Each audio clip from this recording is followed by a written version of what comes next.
Ternyata sosok T yang viral menganiaya driver ojek online, ojol, di Kabupaten Sleman, Yogyakarta itu bukan seorang yang bekerja pelayaran. Fakta itu dikuak oleh Ketua RT setempat.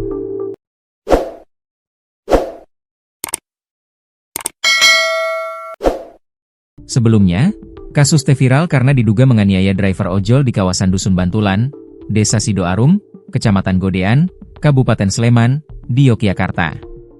Menurut polisi, penganiayaan itu terjadi karena salah paham antara T dengan korban. Korban merupakan pacar driver ojol bernama Ayuningtyas Mega Lukito. Pada momen tersebut, sebenarnya Mega tengah mendampingi pacarnya, Arzeto Duta, yang tengah mengantar pesanan ke pelaku. Namun, karena pesanan T terlambat, keduanya terlibat cekcok dan pelaku diduga melakukan penganiayaan terhadap Mega. Pacar drivernya ini ada luka cakaran dan merasa dijambak. Dari kejadian itu dilaporkan ke Polresta Sleman pada tanggal 4 Juli dini hari sekitar pukul 2 WIB, kata Kasat Reskrim Polresta Sleman, AKP Wahyu Aghari Septian, Sabtu, 5 Juli 2025, dikutip dari Tribun Jogja. Saat dugaan penganiayaan terjadi, Mega pun sempat merekam insiden tersebut dan viral di media sosial. Setelah itu, ratusan driver ojol langsung menggeruduk kediaman T pada Sabtu dini hari. Di sisi lain, netizen pun turut menyoroti bentakan dari T yang mengaku sebagai orang yang bekerja di pelayaran. Dia menuding Duta tidak disiplin karena terlambat mengantar orderannya. "Aku wong pelayaran, Mbak, saya bekerja pelayaran. Kowe ngerti disiplin ora? Kamu tahu artinya disiplin tidak?" kata T dikutip dari unggahan video akun Instagram _Rapi_Uncover. Setelah itu, T semakin marah terhadap Mega karena terus memotong pembicaraannya dengan intonasi yang menurutnya membentak. "Rasa bengak-bengok, tidak usah teriak-teriak. Kowe bengok-bengok, kamu teriak-teriak," bentak T kepada Mega. Tak terima, Mega pun balik membentak T karena merasa tidak melakukan hal yang dituduhkan tersebut saat berbicara. Bukan bekerja di pelayaran, profesi pelaku pegawai bea cukai. Ternyata, pengakuan dari T berbanding terbalik dengan kesaksian Ketua RT setempat, Nur Salim. Dia mengatakan pelaku bukan orang pelayaran, tetapi bekerja sebagai pegawai di bea cukai di Pulau Kalimantan.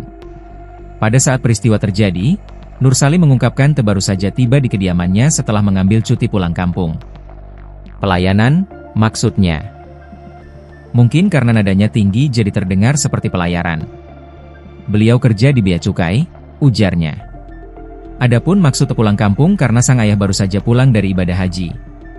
Ayah T, baru pulang, dari ibadah haji, siang, malamnya sudah geger, imbuhnya. Namun, menurut polisi, T disebut masih berstatus pelajar atau mahasiswa. Hal ini diketahui dari KTP miliknya. Pelaku minta maaf, siap diproses hukum.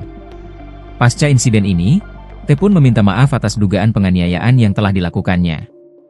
Dia juga siap untuk diproses hukum atas tindakannya tersebut. "Saya memohon dengan tulus untuk meminta maaf kepada korban dan driver ojol terutama driver Shopee atas kejadian Kamis, 3 Juli 2025 pukul 21.30 waktu Indonesia Barat. Dengan hal itu saya menyesal dan siap menerima konsekuensi dengan proses hukum yang berlaku," tuturnya dikutip dari akun Instagram Rapi_Uncover, Sabtu. Di sisi lain, polisi belum menetapkan T sebagai tersangka penganiayaan. Kendati demikian, pemeriksaan terhadapnya sudah dilakukan. Terlapor, inisial T, sudah diperiksa tapi belum ditetapkan tersangka. "Kami masih dalami benar gak terjadi penganiayaan atau tidak. Karena di situ, saat kejadian, ada beberapa orang," kata Kasat Reskrim Polresta Sleman, AKP Wahyu Aghari Septian.